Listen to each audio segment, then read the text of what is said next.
Assalamualaikum warahmatullahi wabarakatuh. Salam sejahtera untuk kita semua.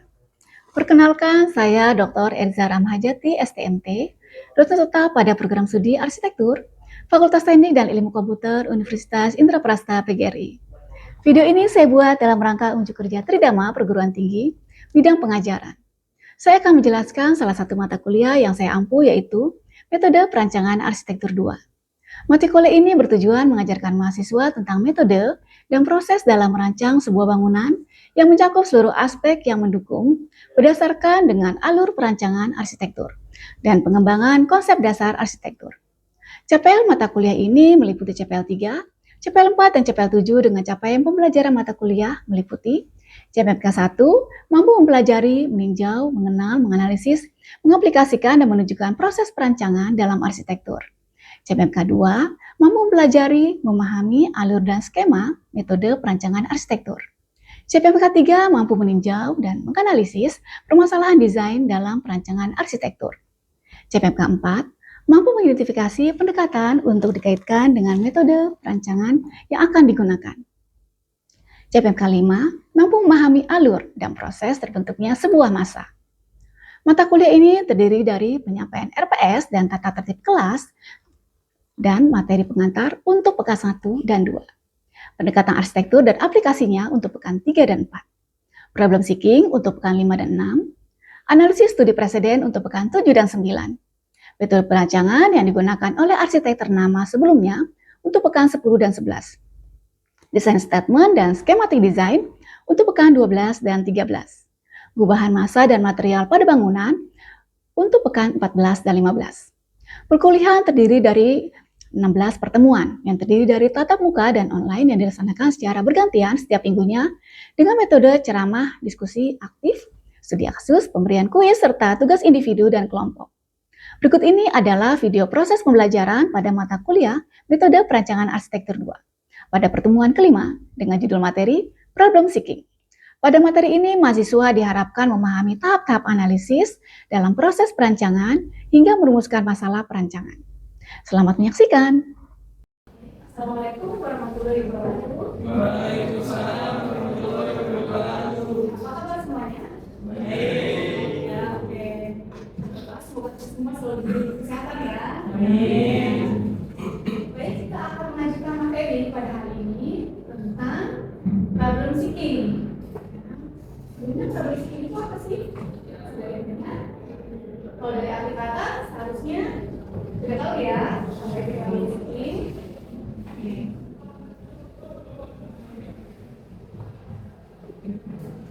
Terkait materi pelajaran ini, jadi tiga problem seeking ada diharapkan kalian dapat memahami bagaimana merumuskan masalah perancangan. Nah, tentunya nanti ada tahapan-tahapannya ya, sebelum Anda melakukan merumuskan masalah perancangan.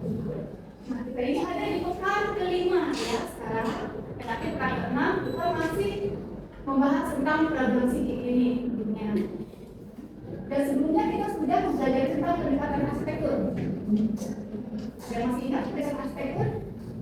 Kenapa kita perlu mempelajari itu? Bagaimana?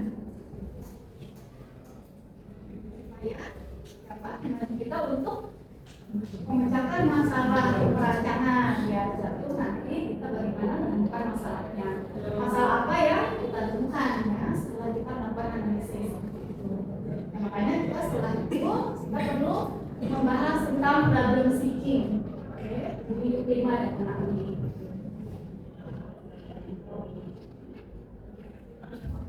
Pengertian problem seeking.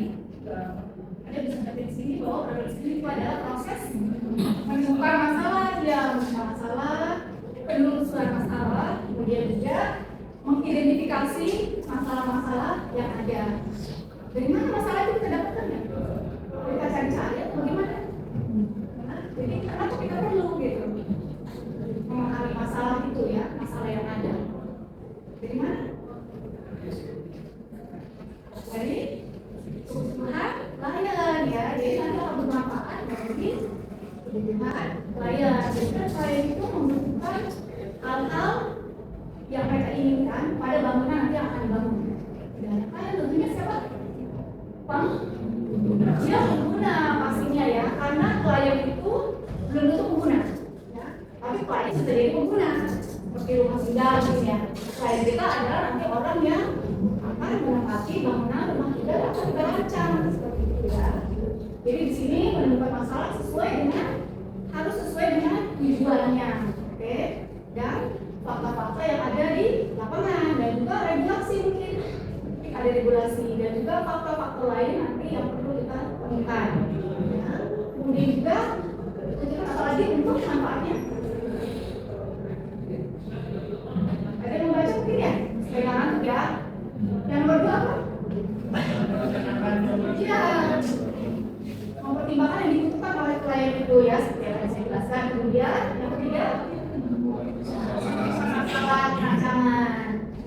Dan supaya nanti sesuai dan tepat, ya, sesuai dan tepat yang diharapkan baik klien maupun faktor-faktor lain yang ada di lapangan ya, gitu. Oke, jadi problem seeking itu ada di mana posisinya? Di analisis. Ya, jadi di analisis itu kita melakukan proses analisis. Berbagai analisis kita lakukan untuk kita nantinya mendapatkan bahan atau materi untuk merumuskan masalah. Terbatas kira-kira itu rumusan masalahnya? Kita batasi 3 nih, atau 2? Enggak ya, enggak terbatas ya. Nanti tergantung bagaimana kita menemukan itu ya, menemukan masalah itu dan kemudian nanti kita rumuskan bisa saja dari mana atau sesuai dengan yang dibutuhkan oleh klien.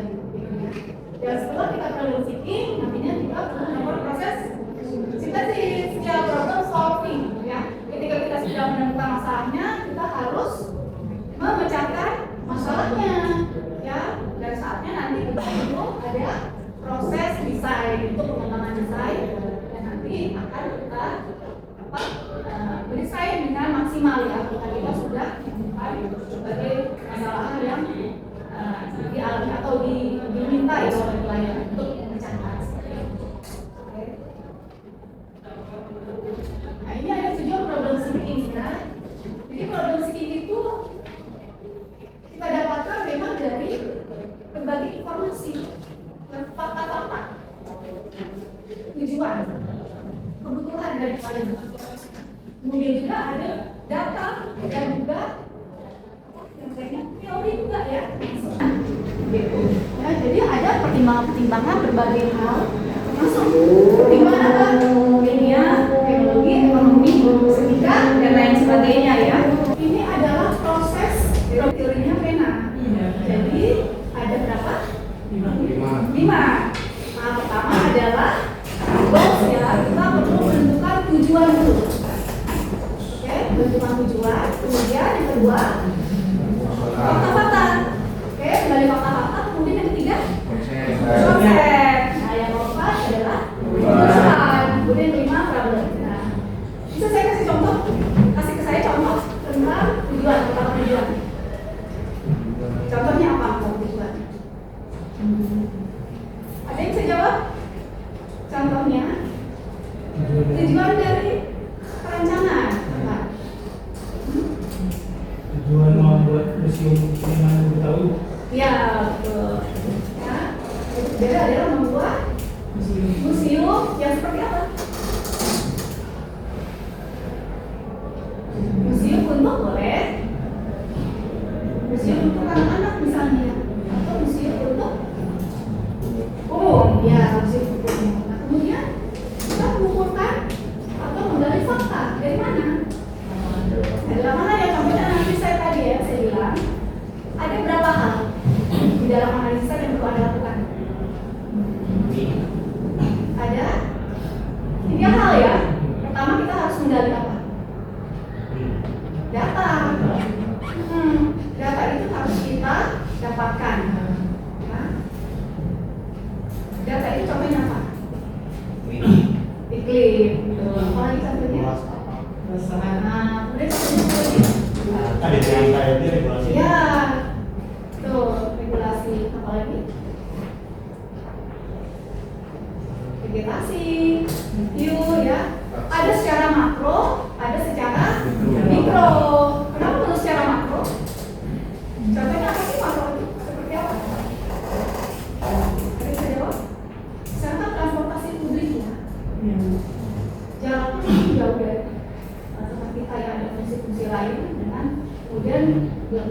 misalnya ada LRT, misalnya kemudian MRT ya. Nah itu kan akan mempengaruhi set kita. Nanti apakah set kita itu perlu atau tidak membangun parkiran yang cukup besar ya? Ketika ada MRT fasilitasnya, oh tidak perlu. Nah, karena terkoneksi oleh transportasi publik. Jadi kita hanya perlu mungkin setengahnya dari kebutuhan. Ya. Nah, kemudian setelah kita menggali data, apa yang kita lakukan? Setelah menggali data, analisis. Tadi kan datanya menunjukkan bahwa ada transportasi publik yang akan melewati site kita dari berbagai arah. Kemudian analisisnya apa?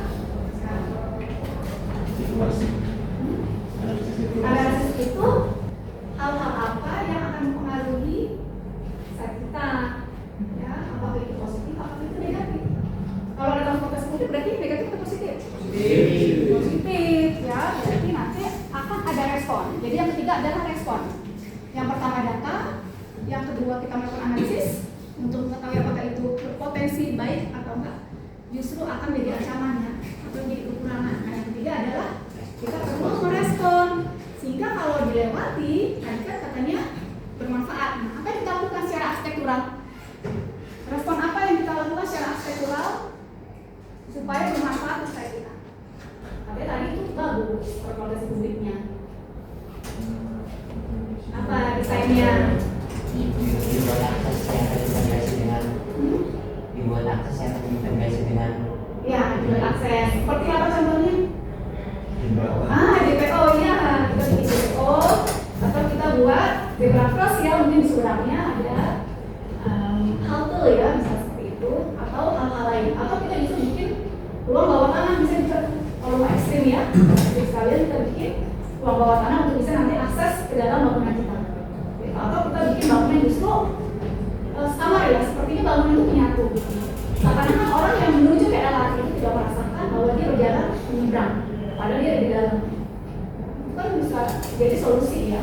Jadi setelah itu misalnya kita bikin retail seperti roti, misalkan dan lain sebagainya. Orang yang menuju ke LRT tidak merasakan bahwa mereka telah menyeberang jalan. Itu bagian dari respon. Jadi ada 3 hal ya. Pertama data, wajib ada di analisis. Yang kedua adalah analisis ya, baik buruknya, potensinya, ancamannya. Yang ketiga adalah respon. Jadi ketika nanti Anda membuat analisis site, khususnya pada tugas stupa ya, walaupun nanti dalam proyek di luar juga, Anda perlu melakukan 3 hal itu minimal. Sehingga nanti respon itulah yang akan kita bawa menjadi sintesis nanti. Ya, kita gunakan untuk dasar desain kita membuat desain statement. Desain statementnya ambil dari respon-respon itu, kita kumpulkan, kita jadikan desain statement, kita jadikan konsep yang lebih ke arah bentuk ya, nanti paham ya? Paham yang saya maksud? Maaf ini mati-mati ya. Oke, ini adalah contoh analisis yang dilakukan oleh Edward G. White. Jadi beliau itu membuat buku ya, ada buku analisis tapak. Di dalamnya itu jelas apa saja sih yang perlu kita gali fakta-faktanya untuk nanti kita menjadi bahan dan perumusan masalah seperti itu ya. Di sini ada penetapan ya, data ya, ada data, kemudian gambaran tanggapan rancangannya. Jadi sama ini mirip-mirip, ada data, kemudian ada analisis sekaligus dia menganalisis kemudian dia memberikan gambaran tanggapannya. Jadi analisis plus tanggapan. Jadi diharapkan nanti Anda tidak beranalisis tidak hanya sekedar punya data aja. Jadi itu kan Anda bilang contohnya apa? Transportasi di depan site padat. Mungkin hanya itu saja. Topografi tidak rata ya. Atau landai misalkan topografi. Padahal stop. Nah, perlu dianalisis. Kalau itu baik atau buruk buat site. Apakah itu nanti akan memberikan manfaat atau justru ancaman? Kemudian kita berikan respon desainnya lengkap dan tiga itu nanti jadi maksimal. Nah, kemudian ini bisa nanti Anda lihat ya, contohnya beberapa contoh dari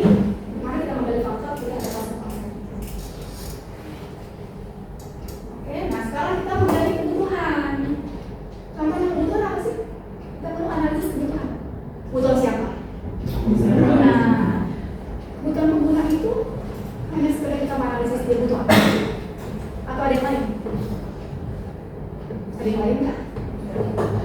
Perlu mengetahui ya kenyamanan yang diharapkan, kemudian karakternya. Seringkali saya bilang bahwa karakter dari pengguna itu adalah bagian yang paling penting, khususnya untuk anak-anak mungkin atau untuk aktivitas yang bergerak aktif, ya, seperti olahraga misalkan. Itu kita harus tahu betul jenis olahraga itu butuh aktivitas yang seperti apa. Apakah hanya di tempat, apakah hanya di gerak, apakah anak-anak itu akan bergerak dengan lincah atau enggak sesuai dengan umur. Nah, makanya karakteristik sangat penting untuk kita ketahui. Misalnya kalau di kantor, apakah manajer itu sikapnya lebih berwibawa ya, jalan hanya sekedar jalan aja, jalan hanya sekedar begini, nah, kemudian tidak banyak bergerak. Nah, mungkin beda dengan karyawan ya. Karyawan harus sibuk dikejar deadline, lari ke sana, lari ke sini ya. Berarti otomatis sirkulasi itu perlu beda, ya kan? Nah, makanya karakteristik itu sangat penting untuk kita masukkan ke dalam analisis pengguna. Kemudian yang kedua apa? Setelah analisis pengguna,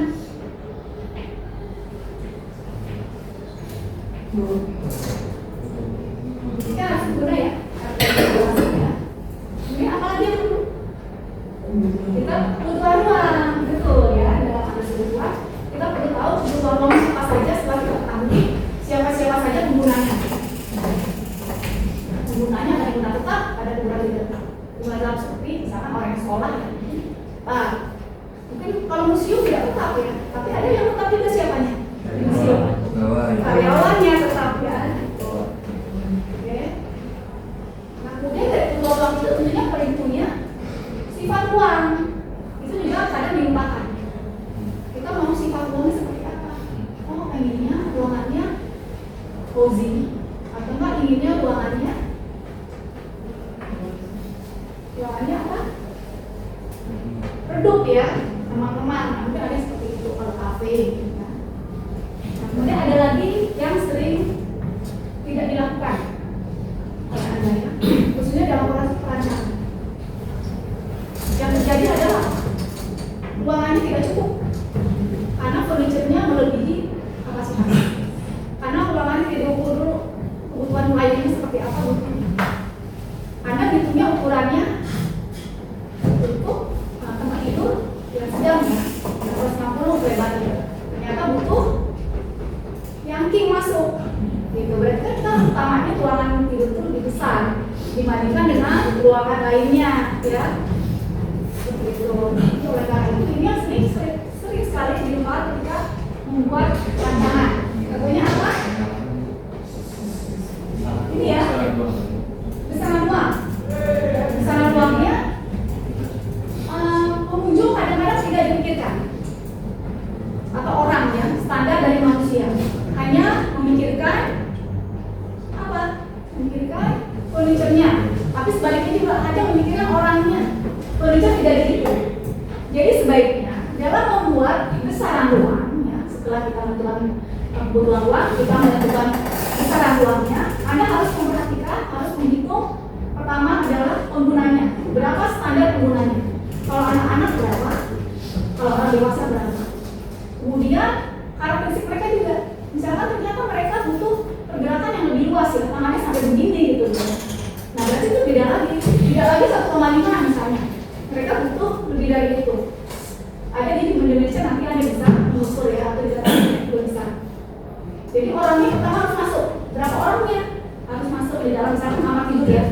Oh 2 orang yang pakai anaknya, berarti harus masuk 2 orang di dalam. Seperti itu ya. Kemudian selain itu furniture. Kita butuh furniture apa aja di dalam?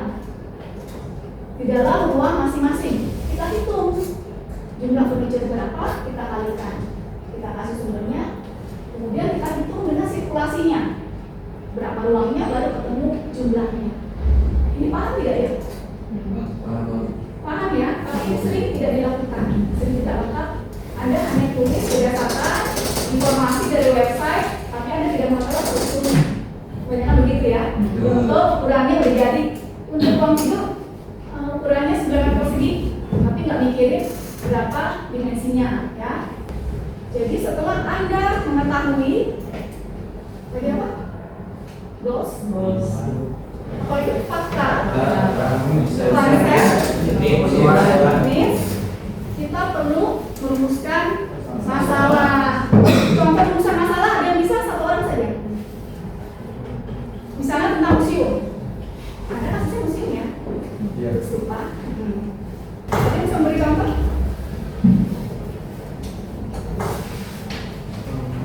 Tentang museum bagaimana? Bagaimana merancang museum ya? Ya, interaktif dan edukatif. Ya, contohnya seperti apa dari yang interaktif ya? Dari sisi visual ya, mungkin ya, dan edukatif. Ya, itu boleh ya. Jadi bagaimana merancang? Tapi memang seharusnya ke arah lebih arsitektural. Gitu ya. Ketika memang interaktif, kita kaitkan secara bentuk. Jangan hanya interaktif itu ternyata ada musiknya. Enggak ya, tapi dari ke arah bentuk atau ke arah visual, arsitektural. Yes, nah, jadi hari ini setelah kita belajar tentang produksi, Anda perlu mengerjakan kuis ya. Jadi kuis ini Anda perlu menjelaskan secara singkat saja produksi sesuai dengan studio perancangan Anda ya, proyek perancangan Anda. Mulai dari faktanya ya, kemudian goalsnya, goals, fakta, needs, kemudian konsep, needs, kemudian juga nanti ada merumuskan masalahnya seperti itu ya. Nanti hasil pekerjaannya akan kita diskusikan minggu depan ya, karena masih dalam materi problem seeking. Jadi nanti akan ada yang presentasi dan juga nanti temannya mendengar. Oke, saya rasa sudah cukup ya. Untuk bulan kali ini saya harapkan Anda bisa mengerjakan dengan baik. Amin. Oke, terima kasih atas kehadirannya. Saya tutup ya. Assalamualaikum warahmatullahi wabarakatuh. Terima kasih. Demikian cuplikan proses pembelajaran dari mata kuliah Metode Perancangan Arsitektur 2. Semoga dapat memberikan gambaran proses pembelajaran mata kuliah yang saya ampu. Saya ucapkan terima kasih. Wassalamualaikum warahmatullahi wabarakatuh.